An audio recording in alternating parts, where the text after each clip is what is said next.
Hello tout le monde. Allez, on va se retrouver pour la vidéo tuto de la décoration de l'album Hiver et compagnie de Crimini Création pour l'hiver 2021. Alors, je vais vous faire un rapide tuto. Alors là, je vais être assez rapide parce que ça, c'est franchement le truc que vous allez trouver sur YouTube, mais alors de plein de façons. Déjà, premièrement, et puis deuxièmement, parce que voilà, j'estime que je ne serai pas vraiment quelqu'un de référente, on va dire, au niveau de la colorisation des tampons, puisque c'est vraiment quelque chose que je ne maîtrise pas encore forcément. Mais voilà, donc je vais vous faire un petit peu des tutos, puisqu'on me l'a demandé, sur ma façon de faire. Sachant bien sûr que, comme je me suis rendu compte et que je conseillerais aussi, que j'ai entendu dire et que je conseille aussi, c'est avec l'entraînement qu'on progresse. Hein. Au début que j'ai colorisé, que je commençais à coloriser les tampons, c'était une vraie catastrophe. Ça va un peu mieux. À savoir qu'il vous faut un matériel, pour ça il vous faut un matériel minimum, déjà au niveau du papier, parce que n'importe quel papier vous n'arriverez pas à faire une colorisation correcte, des effets d'ombre et tout sur n'importe quel papier.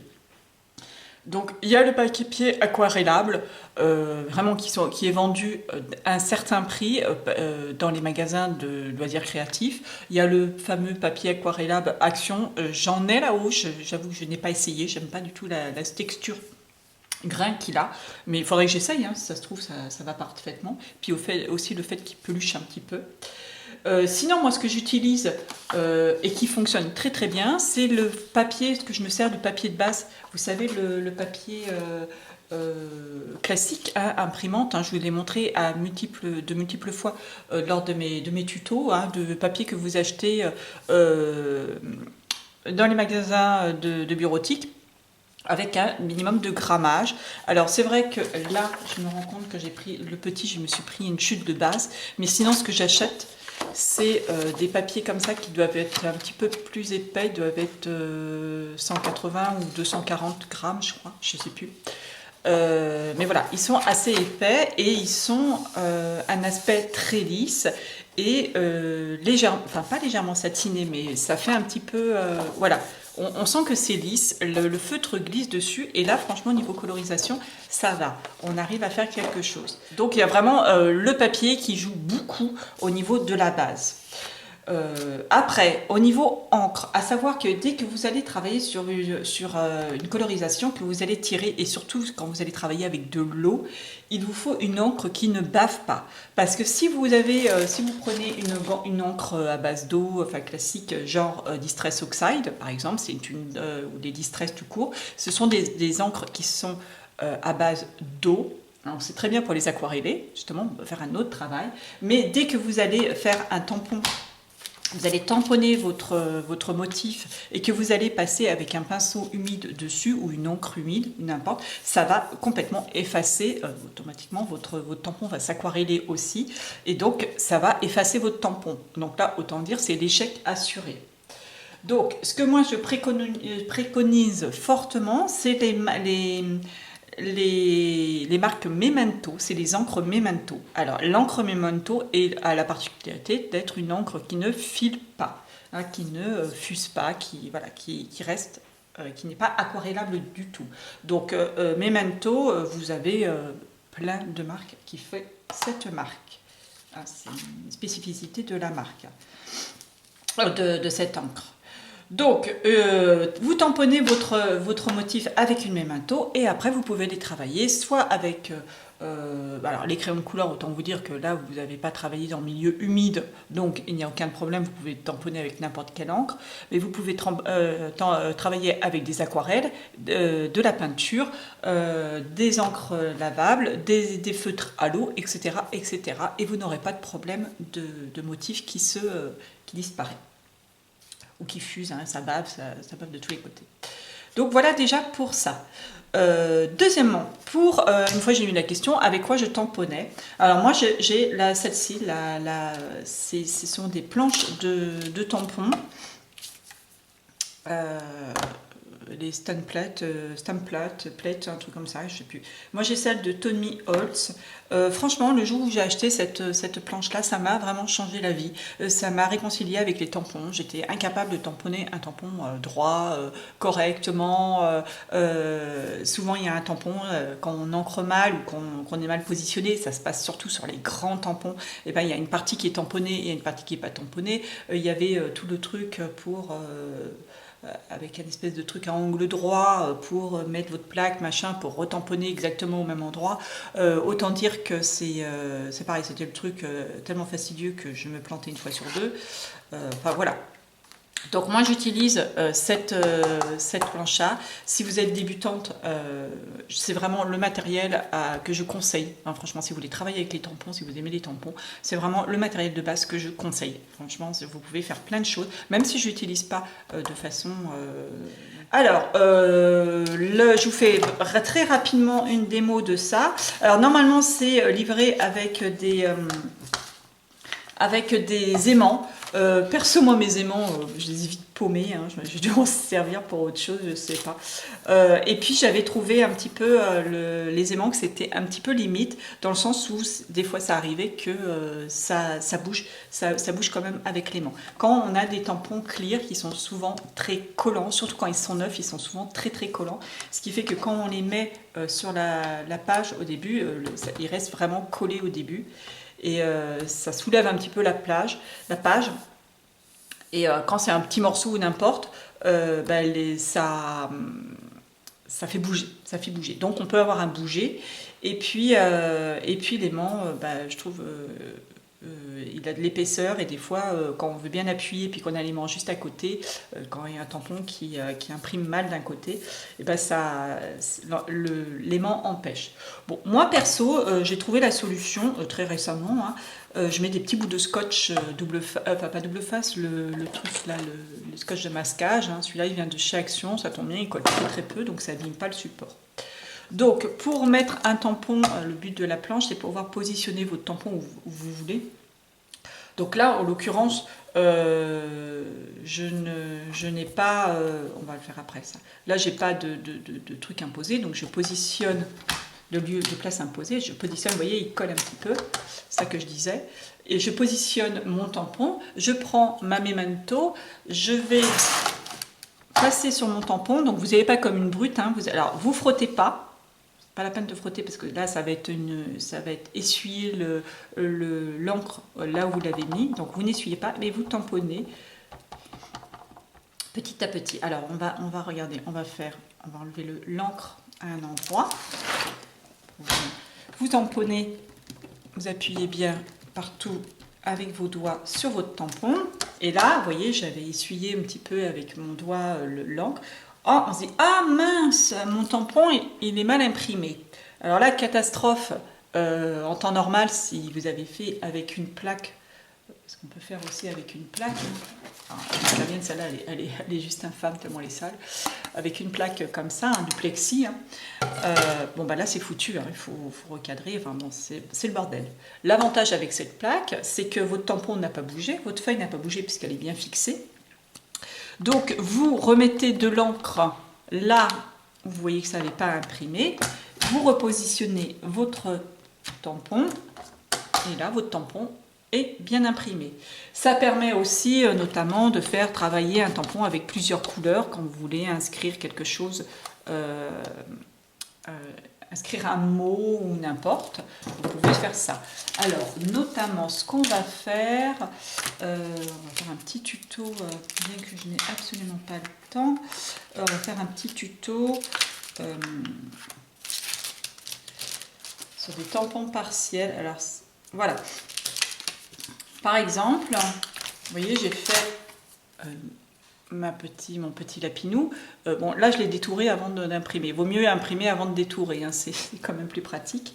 Je veux imprimer donc des mots. Alors, soit vous avez les mots qui façon dans cette planche-là, hein, vous avez tout un tas de petits mots, mais voilà, j'imagine, j'ai envie de récupérer, par exemple, là, il n'y a pas bonheur, j'ai envie de récupérer le mot bonheur. Donc le mot bonheur, je l'ai sur ce tampon-là. Donc le bonheur, c'est de la neige fraîche et une luge. Donc là, le reste ne m'intéresse pas, je veux juste le mot bonheur. Alors, je vais positionner ma petite découpe. Hein, vous voyez la petite découpe comme ça, donc je la scotche. Je vais positionner le mot bonheur dans un panneau. Donc, voilà, bien mis là où je veux. Donc, je vois en transparence mon bonheur, mon panneau.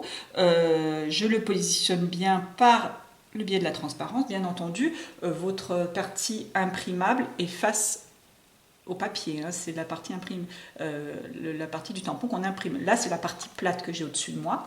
Une fois qu'il est bien positionné, je regarde, ça me convient bien. Là, j'ai vu que le bonheur, le mot le bonheur ne rentre pas en entier, il y a juste le mot bonheur.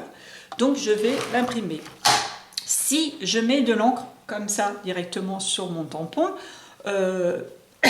autant vous dire que je vais imprimer tout le reste du tampon sur les autres panneaux, enfin, etc., etc. Ça ne me convient pas du tout, je veux juste le bonheur, le mot bonheur. Donc, je vous donne une astuce, moi, que je fais. C'est vrai que vous pouvez ancrer votre tampon, et une fois qu'il est ancré, essuyer les mots que vous ne voulez pas avec un bout de sopalin ou autre. Perso, pour l'avoir déjà fait, on essuie toujours pas tout à fait correctement et on peut avoir des aperçus. Donc, la petite technique est hyper simple. Vous prenez votre scotch double face, pas double face, mais le scotch de masquage, et vous allez masquer toutes les parties de votre tampon que vous ne voulez pas. Voilà. Là, vous scotchez toutes ces parties-là, et vous allez pouvoir imprimer ancrer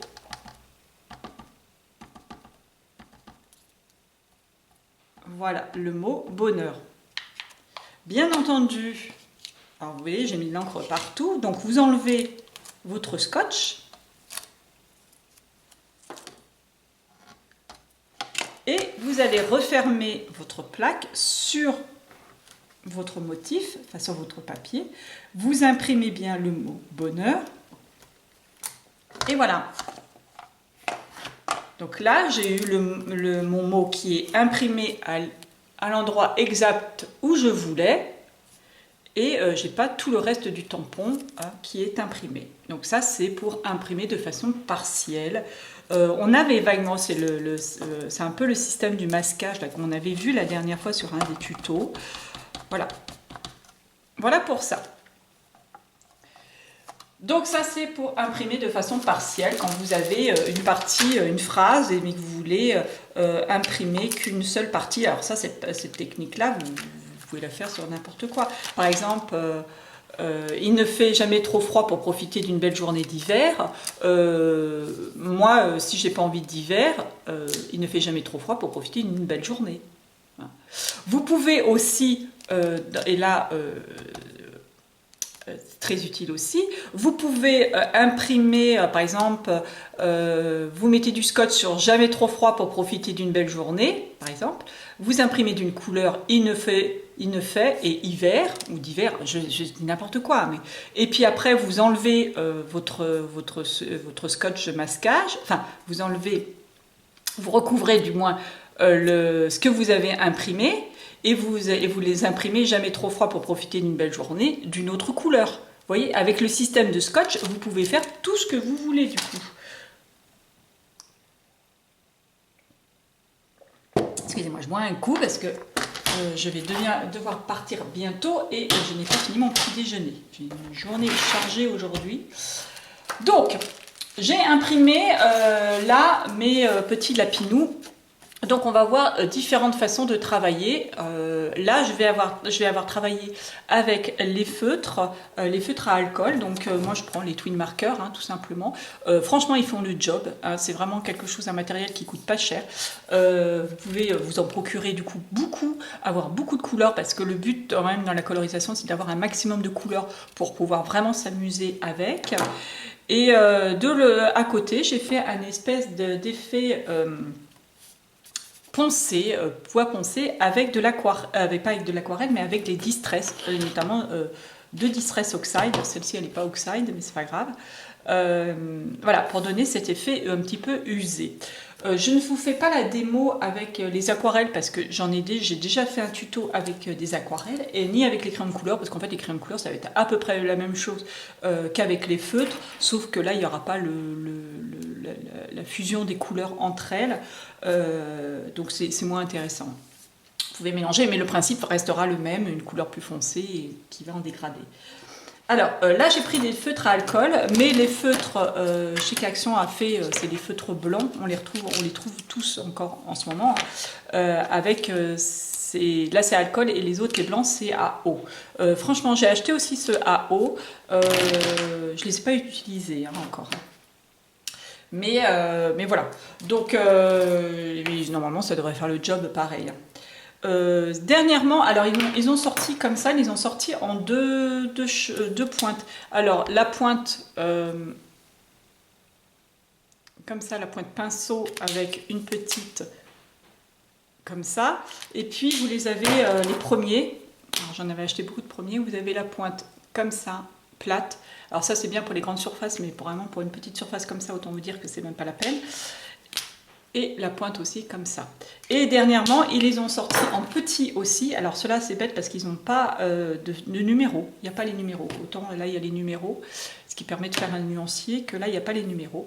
Mais ils ont une pointe pinceau aussi comme ça. Et ils ont surtout une mini pointe. Hop là. Voilà. Ils ont une toute petite pointe. Donc c'est très bien pour faire des tout petits détails sur des encres, sur des motifs petits. Donc là je vais me servir d'une nuance de gris. Alors moi franchement des feutres j'en ai acheté plein. Au début ils faisaient par lot de 5, un truc comme ça. Après ils ont fait avec des boîtes, notamment des boîtes comme ça. Ils ont fait des boîtes, ils ont fait un petit peu de tous les conditionnements. Donc j'ai acheté plein de conditionnements pour essayer d'avoir un maximum de couleurs. Et souvent il y avait des doublons, voire des triples ou des quadruples. Voilà. Donc je ne me suis pas décidée, ça c'est mon prochain défi, c'est de trier, de ranger, de trier mes crayons, mes feutres, du moins, d'enlever tous les doublons, ça m'évite de chercher 150 fois, et puis surtout de faire un nuancier. Parce que là, pour la première fois, je me suis amusée à faire un nuancier juste de mes gris, et en fait, je vois vraiment la différence entre le gris marron. On voit vraiment les triants. On voit la différence entre gris marron, gris noir, on va dire, et cool gris, voilà, et les bleus gris. Donc ça c'est vraiment utile d'avoir un nuancier. Donc du coup voilà, je me suis amusée à faire un grand quadrillage sur une feuille et ça va être mon prochain défi de trier tout ça. Pour ce panneau, je veux lui donner un ton gris pour rester dans mes papiers. Le but de la colorisation, c'est de rester dans le maximum dans les papiers. Donc je vais prendre un marron gris, puisque je veux rester sur un panneau bois, faire un marron gris, avec peut-être éventuellement des petites touches de bleu, des petites touches de bleu. On voit, c'est très très léger, mais il y a des petites touches de bleu. Donc je vais prendre, on va partir du plus clair. Il est toujours plus facile de revenir sur du clair que sur du foncé. Si vous partez foncé dès le début et que vous dites « Ah mince, finalement c'est vraiment trop foncé mon histoire », c'est difficile de revenir en arrière.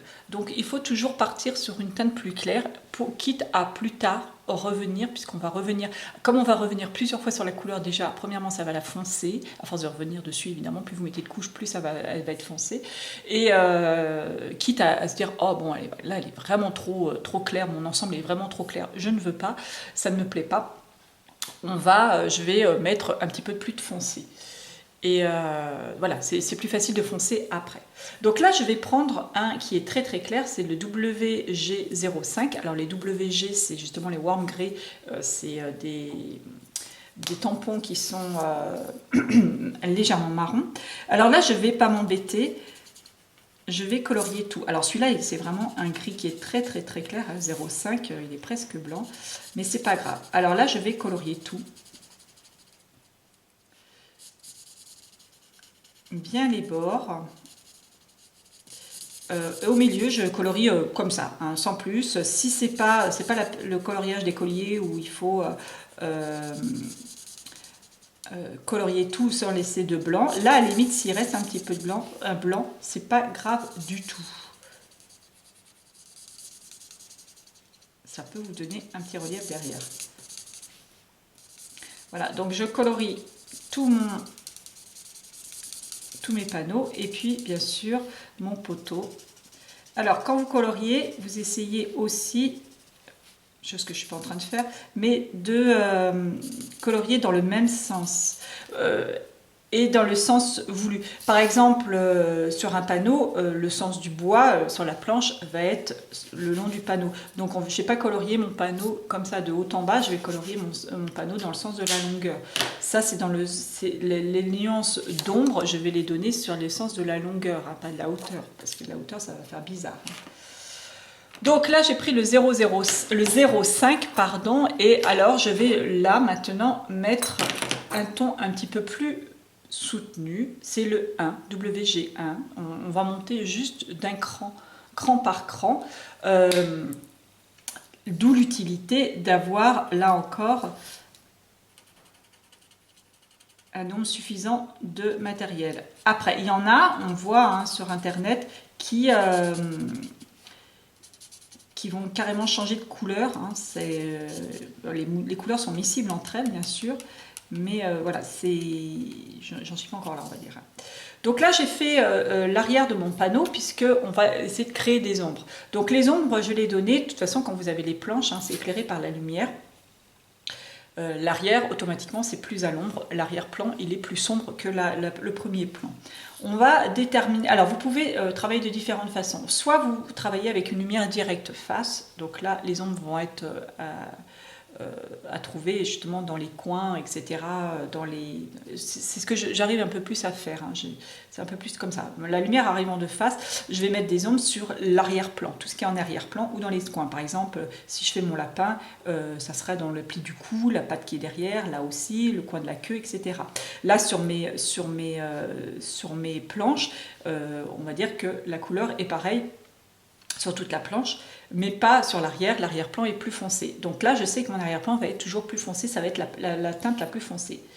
Maintenant, sur mon premier plan, je vais faire quelque chose, un panneau qui est usé par le vent, usé par le temps, etc., etc.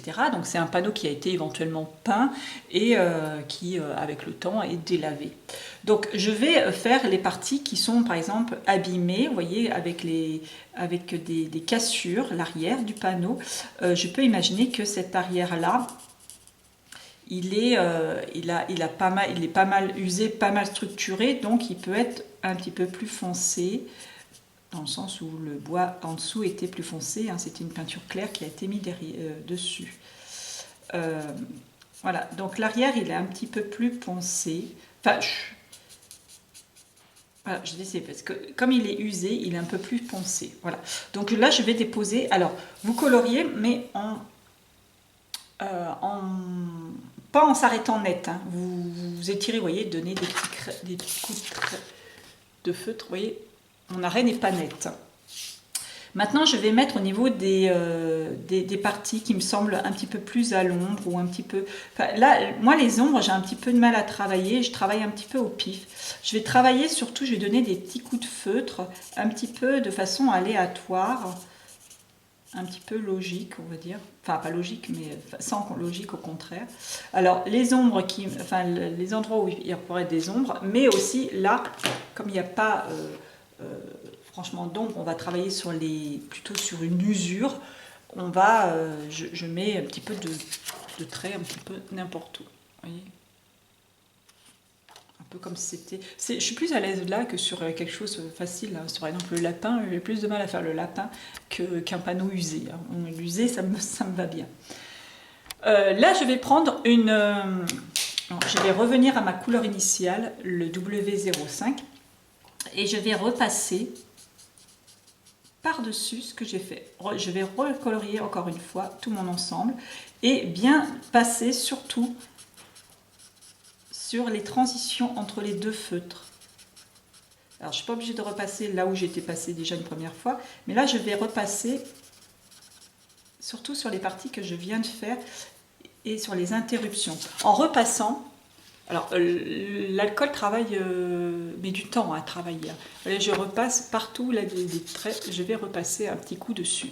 L'alcool va faire que ça va fondre le coup de le trait, ça va l'estomper et ça va le plus le diffuser.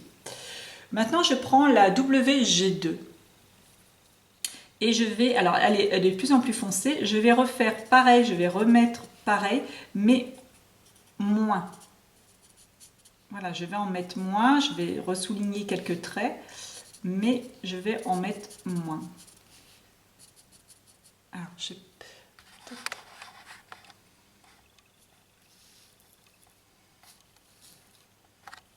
voilà, ça vous verrez peut-être un peu plus ce que je fais. Voilà, je vais retravailler, donc bien, comme c'est la partie la plus foncée, bien dans la période, la zone d'ombre.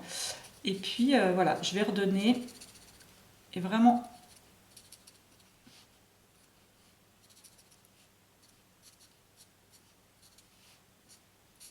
voilà. On va redonner là encore. Alors vous repassez pas sur le WG2, hein, vous repassez sur non, c'est le G2. Vous repassez pas sur le WG1, vous ne repassez pas exactement là où je suis passée, vous passez à côté, vous donnez un petit coup à côté. Et vous allez repasser encore une fois avec votre W05. Enfin, la couleur la plus claire. Alors, quand je fais, évidemment, si vous n'avez pas les mêmes couleurs, vous travaillez la zone la plus claire. On peut travailler dans l'autre sens, hein, c'est pareil. Il n'y a aucun problème pour ça. Il n'y a aucun problème pour ça. On peut travailler dans à partir de la couleur la plus foncée à la plus claire.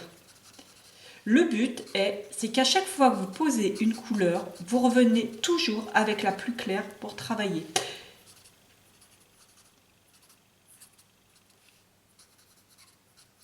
Vous voyez, hop, hop. Donc là, avec mon crayon, on a l'impression, quand vous le ferez, vous verrez que vous avez l'impression d'effacer un petit peu votre couleur. Ce que vous avez rapporté, vous avez l'impression de l'effacer. Mais ça ne fait que fondre les couleurs. Et vous pouvez comme ça. Vous pouvez aussi, on va prendre encore une couleur un petit peu plus soutenue. Pourquoi pas, on va faire les parties les plus au bord. Pourquoi pas. Mon panneau, je veux le laisser clair parce que je vous rappelle qu'on va y mettre des mots dessus. Donc il ne faut pas non plus que la couleur soit trop foncée parce que il faut qu'on puisse lire ce qui est écrit dessus. Si vous apportez une couleur vraiment très très foncée, vous n'allez pas y arriver. Voilà. Donc le secret c'est ça avec les encres à alcool, c'est vraiment à chaque fois diluer la dernière couche, la couche la plus foncée, et toujours diluer sur votre couleur la plus claire. À chaque fois que vous passez ça, que vous passez une couleur, vous allez repasser par-dessus cette couleur avec la couleur la plus claire. Voilà. Donc ça, c'est le travail le travail des encres, des feutres à alcool. Voilà mon panneau.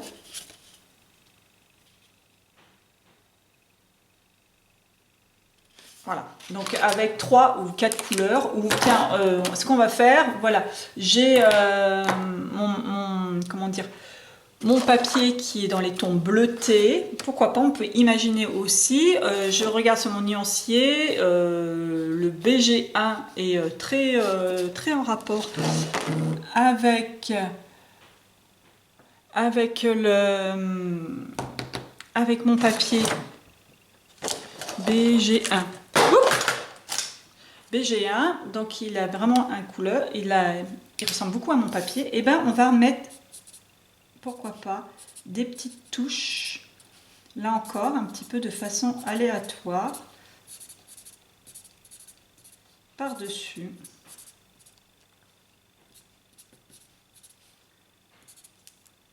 Voilà. Et une chose aussi sur laquelle j'ai bien travaillé mon album, c'est ce coup-là, qui est, alors je ne peux pas vous dire le numéro parce qu'il n'y est pas. Alors lui, il est beaucoup plus bleu, c'est un bleu turquoise. Et donc pareil, j'ai mis des petits coups un petit peu partout, histoire de dire que ben voilà, le panneau il était bleu à l'origine. Et bah, avec le vent, les intempéries, il a perdu sa couleur. Voilà. J'ai repassé donc après avec mon 0,5. Et voilà, là vous avez un panneau qui a des reflets. Voilà, maintenant, pour ça, on va très vite fait, de toute façon ça va être très vite fait, on va travailler le deuxième panneau d'une façon différente avec des oxydes, des encres oxydes. Je vous rapprocherai après. Donc je vais travailler juste avec trois encres. La Broken China, donc un bleu. Moi ce qui m'intéressait c'était un bleu. Donc vous allez prendre un petit bout de plastique, hein, un petit bout de plastique, ou si vous travaillez sur une planche en verre ou n'importe, un emballage suffit.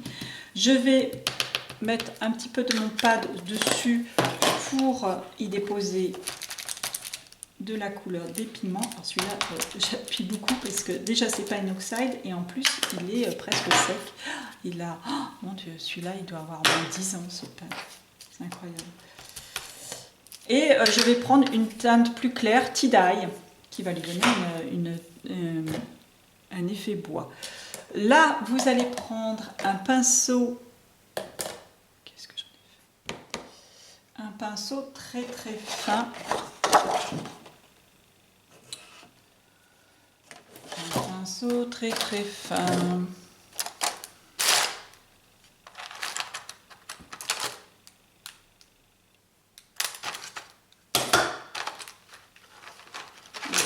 On va prendre ça. Un pinceau très très fin qui n'a pas la pointe. Vous mouillez votre pinceau. Vous essorez votre pinceau sur votre page.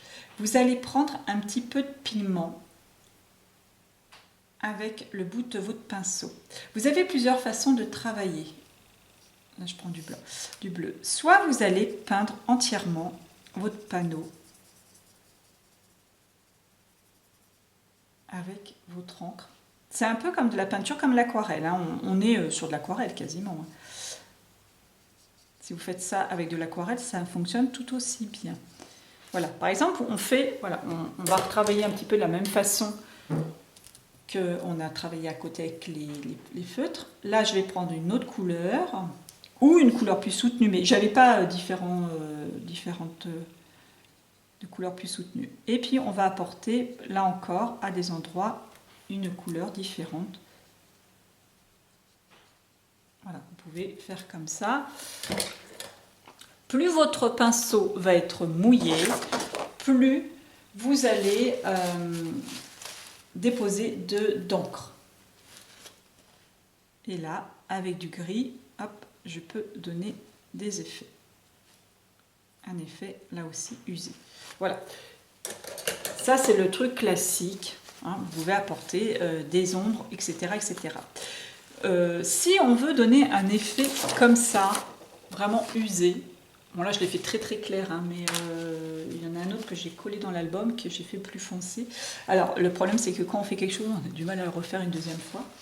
Par exemple, je vais essuyer vraiment mon pinceau. Il va être légèrement humide, mais vraiment pas mouillé. D'ailleurs, on le voit quand on travaille. Tout à l'heure, comme il était bien mouillé, je faisais des gouttelettes dès que je passais. Là, je passe, mais je fais pas de gouttelettes. Donc mon pinceau est imbibé, mais pas énormément. On peut éventuellement décharger sur le papier. Et puis après, on va le passer comme ça. Un peu comme si vous aviez un feutre qui n'avait plus d'encre. Vous allez le passer comme ça en effilochant, on va dire. Hein. Et si mon pinceau n'est pas humide, il va pas laisser de manière uniforme l'encre. Je rince, j'essuie et je vais prendre du marron et je refais pareil.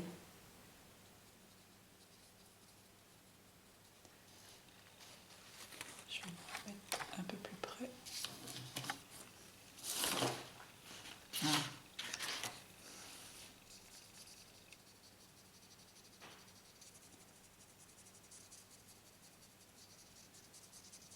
Voilà. Et puis, pourquoi pas, pour finir, on va mettre du bleu.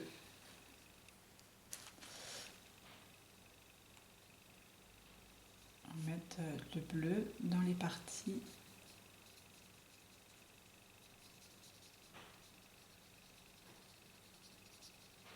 les plus blanches qui restent.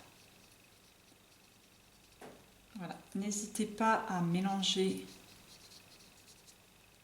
les couleurs. Après, à la fin, vous pouvez mélanger les couleurs sur votre pinceau et puis passer sur les parties les plus claires ou les plus blanches pour là encore finir de remplir quoi. Hop. Voilà. Donc vous pouvez donner des nuances, hein, franchement. Voilà, vous pouvez faire ce que vous voulez après.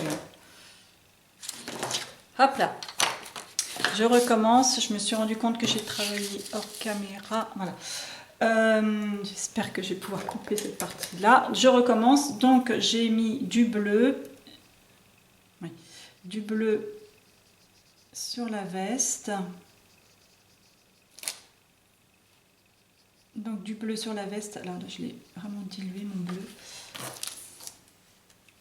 Donc on va rajouter, alors on va peindre de façon uniforme en commençant toujours par la partie la plus à l'ombre. Donc là on va déterminer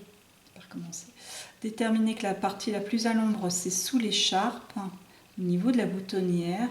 Comme il est légèrement en biais, on va le mettre derrière aussi, la partie qui est derrière, sous le bras. Voilà. Et on va revenir...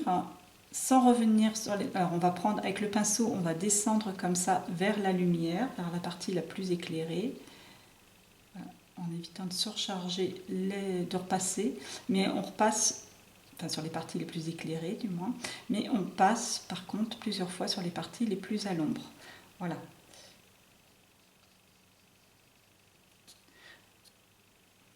Donc voilà. Alors, je ne sais pas comment je vais couper, mais voilà ce que je disais, qu'il y en a une qui avait colorié comme ça, qui a colorisé très très bien aussi ce petit personnage. C'est Lilou Ben, l'invitée créative de Crémnit pour l'hiver 2021. Elle a fait une super petite souris.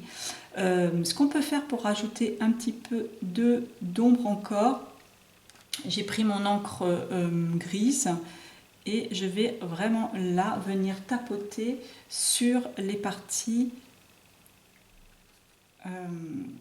d'ombre pour refoncer encore cette petite partie pour donner des nuances.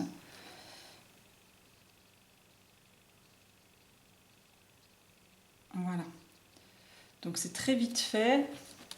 Hein, parce que j'ai vraiment plus le temps. Voilà comment donner. Repassez toujours dans les parties sombres. Pourquoi pas y rajouter une autre couleur un petit peu dans les grises sur les zones d'ombre pour les augmenter. Voilà. Voilà pour une partie un petit peu plus moins usée en fait. Hein. Autant on a travaillé sur l'usure, on va dire. Moi je suis plus à l'aise hein, sur ce style-là que sur ça. Voilà. Donc avec des encres, plus vous allez mouiller votre papier, plus il va être mouillé, plus ça va être difficile à travailler, plus ça va gondoler et si vous avez un papier de mauvaise qualité, il va pelucher. Plus vous travaillerez presque à sec, plus vous arriverez à faire des nuances. Mais par contre, plus vous allez diluer, plus ça va diluer votre couleur et vous arriverez à l'éclaircir ou à l'essuyer ou quoi aux caisses. Mais plus vous allez travailler avec un pinceau sec, moins vous arriverez à tirer votre couleur, plus vous allez avoir des effets de traits comme ça, les traits là comme ça, et moins vous allez réussir à les enlever derrière, à les diluer ensuite. C'est juste le travail de l'eau. Voilà pour ça, je vais m'arrêter là pour ça et je vous ferai une tuto pour la fin de l'album. À très bientôt!